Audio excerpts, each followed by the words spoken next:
सुषुम्ना नाड़ी जितनी स्पष्ट सबल होती है उतना ही मंत्र शक्ति, संकल्प शक्ति, सिद्धि शक्ति जागृत होती। तो वो इसका धूप वो उस नाड़ी को खोलने में प्राणायाम और कुछ हम प्रयोग जानते हैं, वो प्रयोग तो वो नाड़ी खुलती है तो फिर साधक की थोड़ी सी मेहनत में उसे साधना का लाभ मिलता है। तो जैसे अपन जंप लगाते हैं तो देखने में तो मनोरंजन है, विनोद जैसा है, लेकिन जब जंप लगाते हैं तो दाएं बाएं पैरों के नाड़ियों में एक प्रकार का एक्यूप्रेशर हो जाता है। इससे फिर कभी कभी बैठेंगे तो देखेंगे कि दोनों नाड़ी अथवा दोनों नथुनों से श्वास आता है। जब दोनों नथुनों से श्वास चलता हो तो उसको सुषुम्ना नाड़ी बोलते हैं। वो सुषुम्ना नाड़ी सुबह के समय आसानी से खुली रहती है, संध्या के समय, सुबह सूरज उगने के पहले और चंद्रमा की किरण दिखना बंद हो जाए धरती पर, सूरज उगना बाकी, तो उस समय हवामान में ओजोन गैस होता है, मंत्र शक्ति जागृत होती है, सुषुम्ना जागृत होती है। और ऐसे वातावरण में अगर ये धूप करके फिर प्राणायाम और ध्यान करें तो मंत्र जल्दी सिद्ध होता है, अपना संकल्प जल्दी सिद्ध होता है। जब सिद्ध अपना आशीर्वाद कब फलता है? जब वो रानी नाड़ी खुली होती है, उस समय आशीर्वाद फलता है। उसी वक्त वरदान, श्राप, आशीर्वाद। तो योगी क्रुद्ध होकर अगर पानी छिटे फिर जा तेरा नाश हो जाए, तो अब उसके जो संकल्प है पानी में 1000 गुना प्रभावशाली हो गया। तो जैसे अनाज को ठीक से किसान मिलाकर धरती में बोता है तो वो 100 दाने हो जाता है। अगर किसी वस्तु को पानी में ठीक से मिलाओ तो उसका प्रभाव 1000 गुना हो जाता है। अगर किसी वस्तु को विधिवत अग्नि में मिलाओ तो उसका प्रभाव लाखों गुना हो जाता है। जैसे गूगल तो जरा सा है, 2 ग्राम मैंने डाला, लेकिन लाखों लोगों के नाक तक पहुंच सकता है इसकी सुवास। तो विद्युत के साथ वस्तु का, शब्द का स्प्रेड हो जाता है, शब्द की व्यापकता हो जाती है। जैसे अभी मैं बोलता हूं तो एम्पलीफायर में विद्युत का कनेक्शन है। अब ये मेरा बोलना यहाँ तो तुम सुन रहे हो, लेकिन करोड़ों लोग और भी सुनेंगे, अरबों लोग सुन सकते हैं, क्योंकि इसको विद्युत का सहयोग मिल। अभी लाइव प्रोग्राम करने वाले आए थे तो 162 देशों में, हम तो बोलने की तो हमारी तो मेहनत उतनी की उतनी होती, लेकिन विद्युत का सहयोग, यंत्रों का सहयोग मिलने से 162 देश में लोग लाइव प्रोग्राम, जीवंत प्रोग्राम देख रहे थे। तो यंत्रों का और विद्युत का सहयोग मिलने से जब ऐहिक जगत में यह होता है, तो ऐसे ही मंत्रों का और सुषुम्ना का, आध्यात्मिक ओरा का सहयोग मिलने से आपकी सूक्ष्म सृष्टियों में आपके संकल्प के अनुसार उथल पाथल हो जाती। बरसात करना अथवा और जो कुछ महापुरुषों के जीवन में आपने हमने सुना है, ईश्वर को प्रकट करना अथवा तो ईश्वर प्राप्ति ऐसे होगी, ये यज्ञ करवा दिया और यज्ञ पुरुष प्रकट हो गए और उसी से भगवान राम जैसी अवतारी हस्ती प्रकट हुई। तो ये मंत्र की विधि, साधना की विधि जानने वाले वशिष्ठ महाराज, श्रृंगी ऋषि ने बताया ऐसे ऐसे यज्ञ करो। तो उत्तरेष्टि यज्ञ से यज्ञ पुरुष खीर का कटोरा लेकर आए और वही खीर कौशल्या माता आदि ने ली और भगवान राम प्रकट। तो कितनी सारी शक्तियां तुम्हारे आत्मदेव में छुपी है। तुम 2 रोटी कमाकर, 2 मकान बनाकर, 2 5-25 करोड़ इकट्ठा करके संसार में मरने के लिए नहीं आए हो, अपनी अमरता जगाकर परमात्मा का साक्षात्कार करने को आए हो। तुम्हारा अपना एक बार इरादा ऊंचा बना लो, आपका उद्देश्य ऊंचा बना लो। हल्के उद्देश्य में आपकी चेष्टा हल्की होगी, आपकी डिजायर हल्की होगी और आपका जीवन खत्म हो जाएगा। ऊंचे उद्देश्य में आपकी इच्छा एक ऊंची होगी तो नीची इच्छाएं सब हटती जाएगी, और ऊंची इच्छाओं में आपकी ऊर्जा तो ऊंचे पद की प्राप्ति होगी, जिससे फिर आपको कभी गिरने का दुर्भाग्य ना आए। भगवान कहते हैं यन लब्ध्वा न चापारम, जिसको पाकर उससे अधिक कोई नहीं। यन लब्ध्वा न चापारम लाभम मन्यते न अधिकम तथा यस्मिन स्थितो न दुखे न गुरु आपी विचाले। जिसमें स्थित होने के बाद बड़े भारी दुख भी आ जाए फिर भी आपकी शांति, आपका सुख विचलित नहीं होगा। अभी तो जरा सा इनकम टैक्स का नोटिस आ जाए तो सेठ लोगों का सेठपना विचलित हो गया, जरा बदली आ जाए तो ऑफिसर बेचारे परेशान हो जाते, जरा सा बीमारी आए तो पहलवान और तंदुरुस्त बाँ पुकार लेते। तो जरा सा दुख भी हमारे को हिला देता है ना, तो हम अहिल आत्मा में नहीं पहुंचे। जैसे तरंगों के ऊपर तिनखा बेचारा लाचार होकर नाचता रहता है, ऐसी माया के तरंगों में हम अपने को खपाते रहते हैं। लेकिन माया जिससे शक्ति पाती उस आत्मा में आ जाए तो फिर तरंगे होते रहे। इसी बात को भगवान ने कहा सर्वथा वर्तमानोपि स योगी मई वर्तते। उस सब प्रकार का व्यवहार करते हुए भी मुझी में टिका है, मुझी में वर्तन करता है।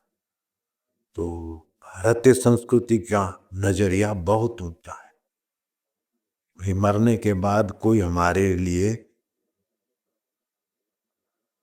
खुशामद कर देगा, हमारे लिए थोड़ा कुछ कर देगा तो हमको बिस्त मिलेगा, ऐसा भारतीय संस्कृति का मानना नहीं है, ज्ञान नहीं है।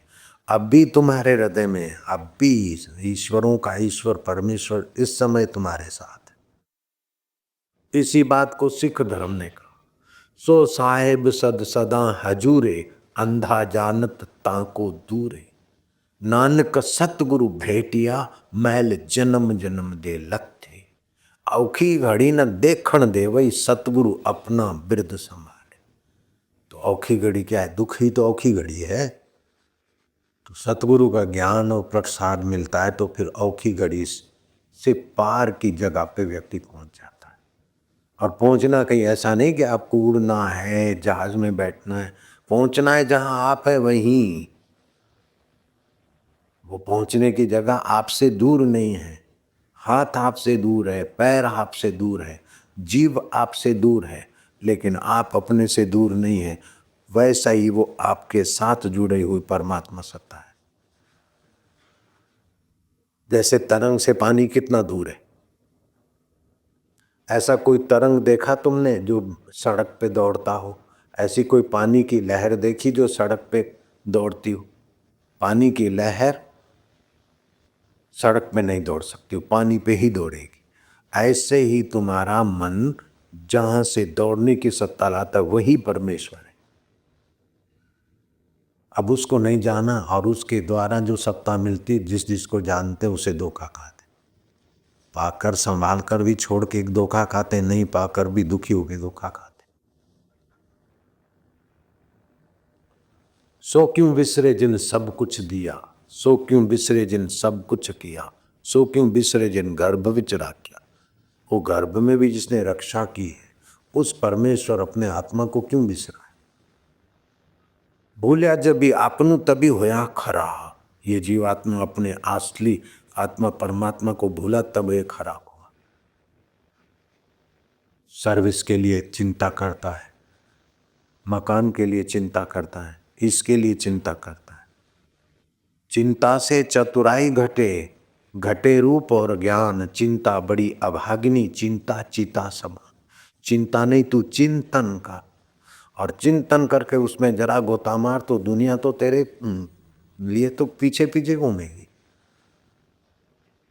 काका मिटकर भतीजा क्यों होता है?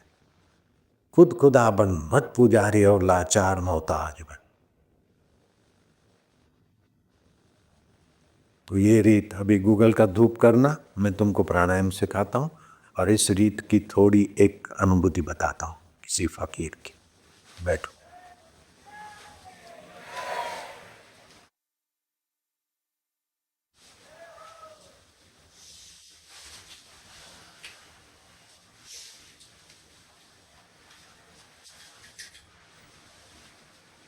ये धूप या ले जाना, बीच में रख दो। दूसरे धूपों में भी है गूगल, धूप वाले चारों तरफ धूप करो। अब गहरा सांस लो, खूब गहरा, जितना ले सकते, लेकिन पेट अंदर दबा के रखो। पेट को अंदर दबा के रखो और शौच जाने की जगह को, लेटरिन जाने की इंद्री को सकोड़ लो ऊपर की तरफ। श्वास रोक के रखो 1 मिनट। जितना अधिक रोक सकते हो ठीक है, अति नहीं करना। 1 मिनट तक ठीक है।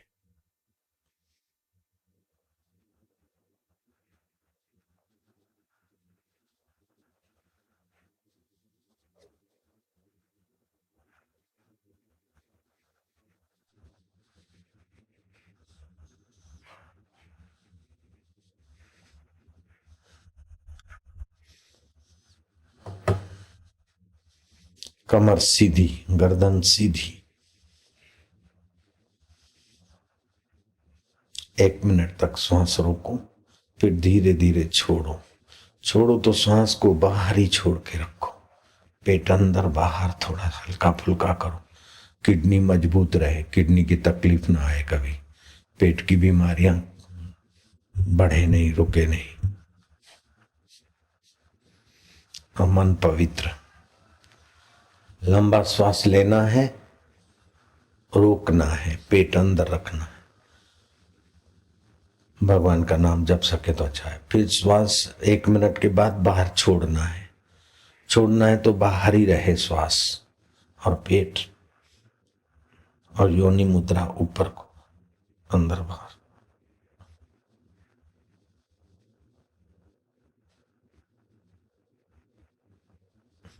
पलथी मार के बैठने की अपेक्षा ऐसे बैठे ना, वज्रासन में घुटनों के बल, जैसे हम बैठे ना, ऐसा बैठो।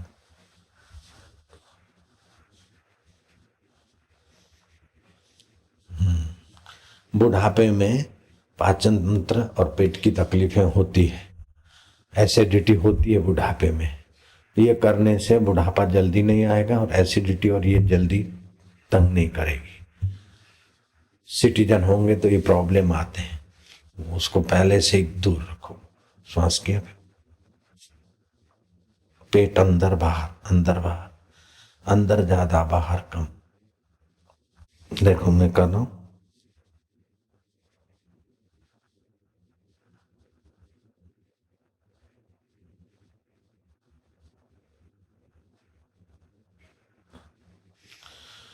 फिर श्वास बाहर छोड़ दो। बाहर छोड़ दो तो बाहर ही रखो, जितना अधिक रख सकते हैं। सारी नाड़ियों के द्वेष दोष खींच के जठरा के द्वारा सफाई।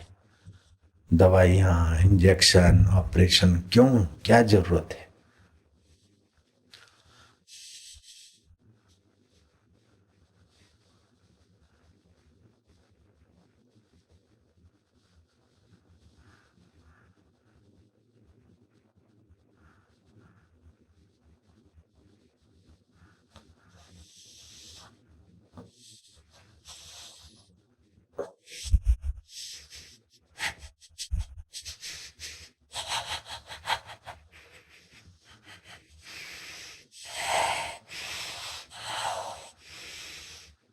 फिर से श्वास लो,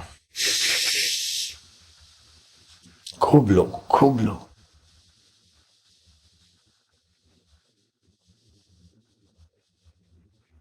पेट अंदर बाहर, अंदर ज्यादा बाहर कम।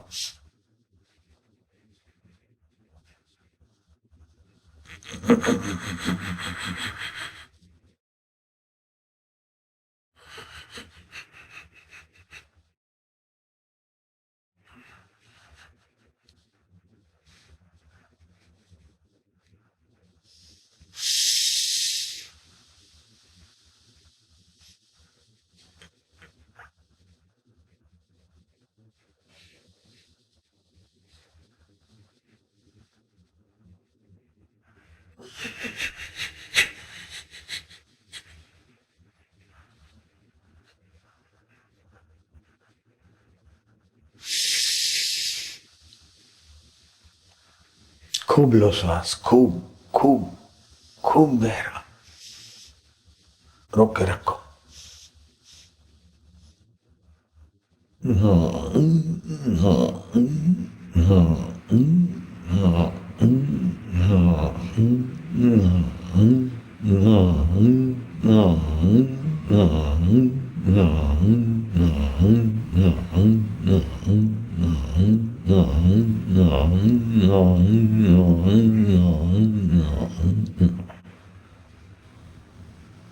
फिर से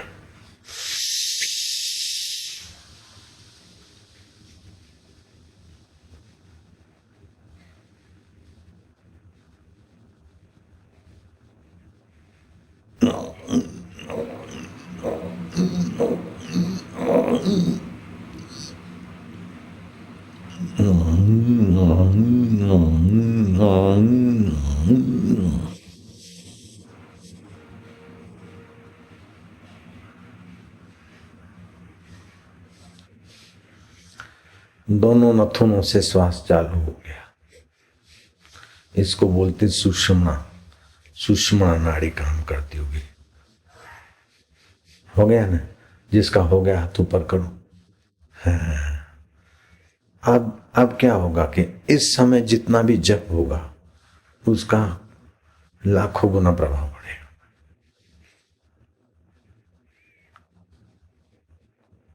जैसे अग्नि में जीरा की छौंक देते हैं तो उसका प्रभाव लाखों गुना दूर तक जाता है।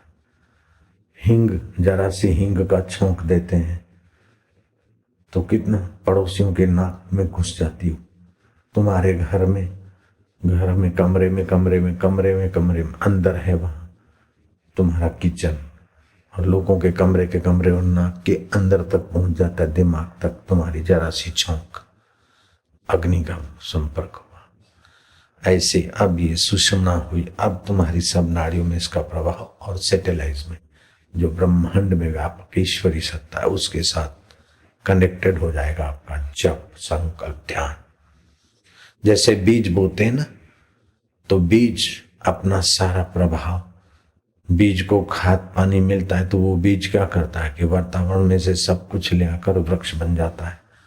और हजारों एक बीज में से कितने बीज बन सकते, कोई विज्ञानी बता सकते क्या?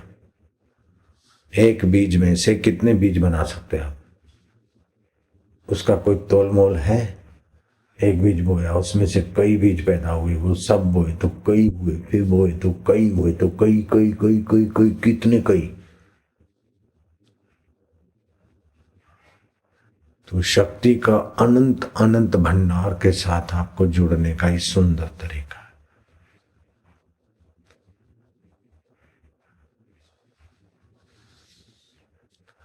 एक शर्मद फकीर थे, तो उनको ऐसा सत्संग मिल गया, साधना मिल गई, तो उनकी नमाज फिर ये ध्यान हो गया, ओम का ध्यान, ये वो, और वो सिद्ध पुरुष हो गए। औरंगजेब के जमाने गए तो फिर वो नमाज वमाज और ये अपना मुल्ला मौलवी और ऐसा करो खुदा ताला राजी होंगे, ऐसा करो खुदा नाराज होंगे, इस बातों से ऊपर उठ गए। जो खुद ही है आत्मा वही खुदा है। शर्मद की ऐसी बेपरवाही की जिंदगी बड़ी खुशहाल जिंदगी थी। शर्मद का ऊंचा ज्ञान था, ऊंची समझ थी। जैसे कॉम्पिटिटर अपना करते हैं ना एक दूसरे के माल की निंदा, ऐसे कुछ मुल्ला मौलियों ने मिलकर शर्मद के लिए औरंगजेब को फरियाद कर दी कि तो काफरों के संग में, काफर माना तुम जयराम जी की, हम उनकी निगाहों में जो अच्छे मुसलमान हैं वो हिंदुओं को काफर नहीं बोलेंगे, लेकिन जो नेरो माइंड के हैं और मजहबवादी हैं वो काफर बोलेंगे, सुनेंगे। समझदार मुसलमान ऐसी गलती नहीं करता। तो बोले काफरों के संग में आकर शर्मद नमाज अदा नहीं करता। अरे सब जगह मेरा अल्लाह है, सब जगह मेरा भगवान है, राम है, ईश्वर है, एक ही है। ये काफरों का प्रचार करता है जहां पर ना।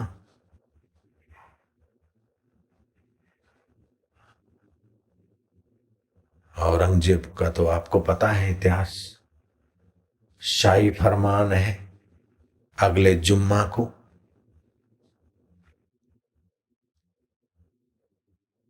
जुम्मा मस्जिद दिल्ली, ये दिल्ली की घटित घटना है। जुम्मा मस्जिद में शर्मद जुम्मे को मेरे साथ नमाज अदा करेगा।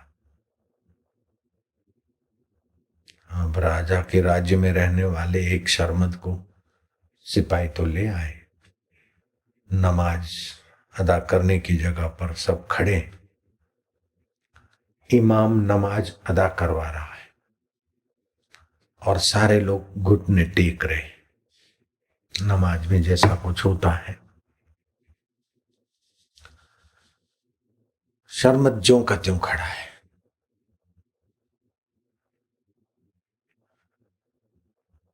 खड़े शर्मद ने थोड़ी ही देर में नमाज अदा करने वाले लोगों के बीच और औरंगजेब सुने ऐसे ढंग से कहा, इमाम का खुदा शर्मद के पैरों तले गड़ा है। इमाम का खुदा शर्मद के पैरों तले गड़ा है। हा हा हा। इमाम का खुदा शर्मद के पैरों तले गड़ा है। ऐसा करके वो तो मस्ती से रवाना हो गए। जो भड़काने वाले थे उनको तो मौका मिल गया राजा के सामने। इतनी तौहीन हो गई अपने मजहब की, अपने अल्लाह की। शर्मद के पैरों तले खुदा ताला गड़ा है। क्या कहता है देखो। उस मूर्ख ने आदेश जारी कर दिया, शर्मद जहां मिले उसका सिर काटकर धड़ से अलग कर दिया जाए। हुक्म की पैरवी हुई, शर्मद का सिर कटवाया गया। तो उस महापुरुष की मुंडी लुढ़कती लुढ़कती यमुना की तरफ जा रही थी। दूसरा कोई फकीर जान गया, बोले शर्मद दुआ की भीख मांगते, रुको रुको। राज्य सत्ता ने तुम्हारा अपमान किया है, लेकिन बेगुनाह लोग डूब के मर जाएंगे यमुना में। अगर तुम्हारा बेगुनाह फकीर का रक्त यमुना जी में मिला, यमुना जी कुपित होगी, मैं जानता हूं, और यहां सारा डूब जाएगा राज्य। मुंडी रुक गई। किसी जानकारों ने जाकर औरंगजेब को कहा कि जहां पना शर्मद पहुंचे फकीर थे, उनका अल्लाह मरने के बाद मिलने वाला नहीं था, जो हर कर्मों को देखता है, हर धड़कनों को चलाने की सत्ता देता और सर्वव्यापक है, वो वेदांत सूफीवाद। हम मुसलमानों में सूफीवाद, हिंदू का वेदांत का एक शाखा इस्लामी सूफीवाद के रूप में प्रकट हुई। तो सूफीवाद और वेदांत लगभग पैरेलल चलते हैं। तो उनका खुदा मंसूर की नाई, जैसे मंसूर को ना समझ लोगों ने शूली चढ़ा दिया था, और मंसूर खरे संत फकीर थे, ऐसे ही शर्मद हो सकते। शर्मद ने कहा कि इमाम का खुदा शर्मद के पैरों तले गड़ा है। तो जहां पना इस बात का थोड़ा गौर से विचार करे।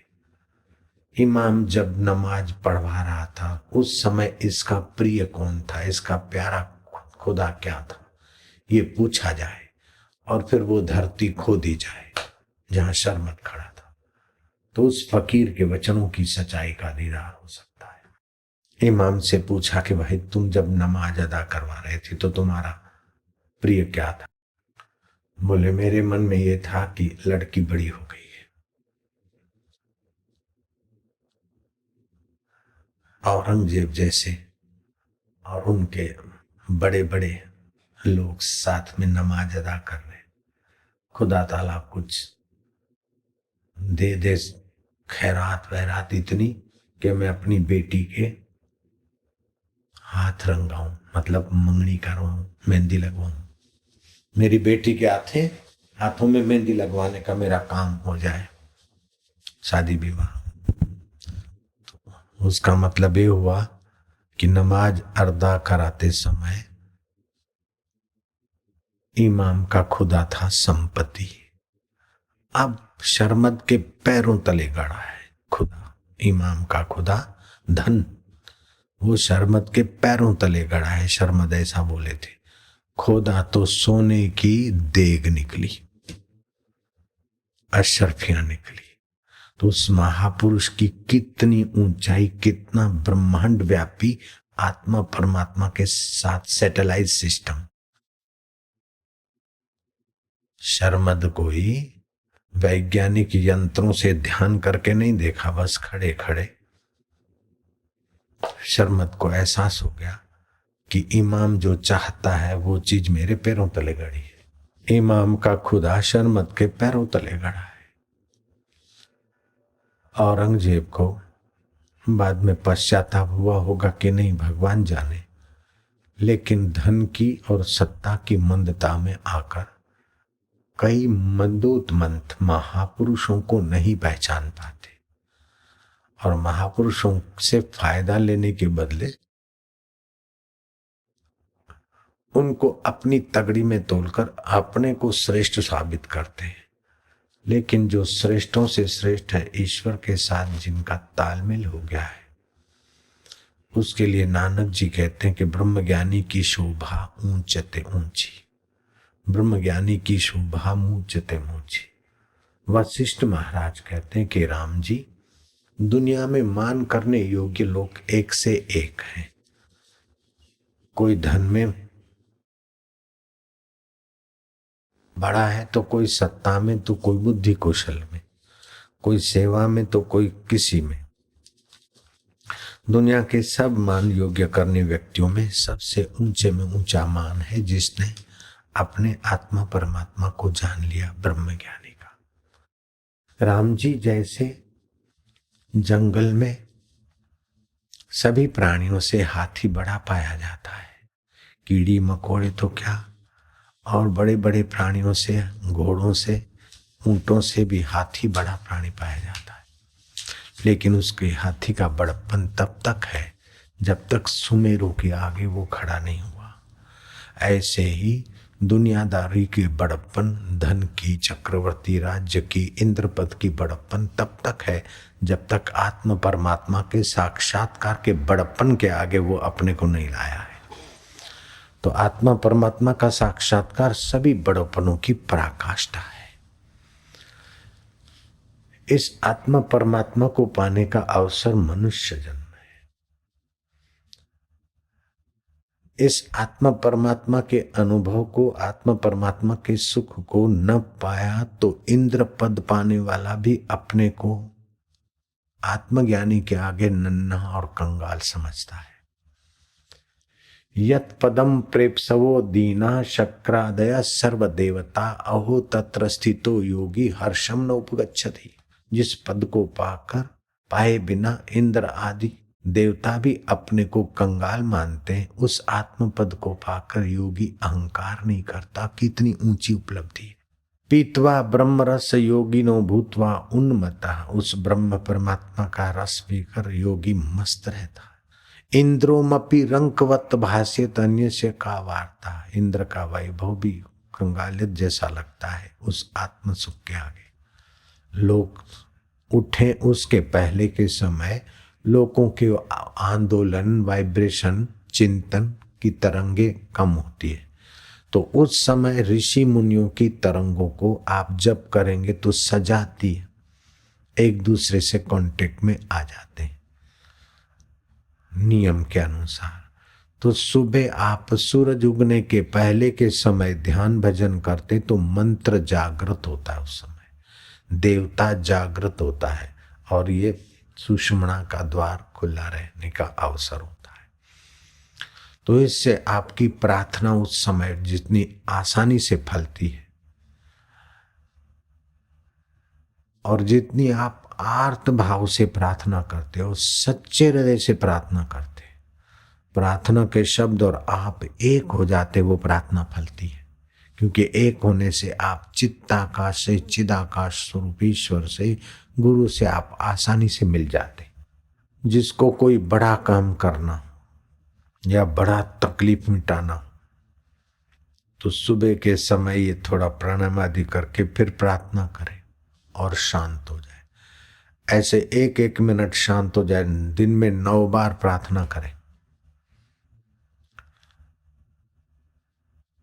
3-4 बार तो सुषुम्ना का द्वार कुदरती ही खुलता है, सुबह, दोपहर, शाम और रात्रि को 4 बार, और बीच में भी कभी कभी खुलता है। और आर्त भाव से की हुई प्रार्थना वातावरण में चमत्कार सर्जित कर देती। अच्छा, अब गूगल के लिए मैं शास्त्रीय एक बात बता देता हूं तुमको। गूगल का धूप रोग नष्ट करने का मंत्र सहित अगर उच्चारण के किया जाए तो वो मंत्र गूगल के धूप के साथ स्प्रेड होकर घर के वातावरण को और रोगी को मदद करेगा। अथर्ववेद में आया, कांड 19वां, अध्याय 5वां, सूक्त 38वां। वेद में जो बात लिखी है वो महत्वपूर्ण बात होती है, साधारण बातें नहीं होती वेद में।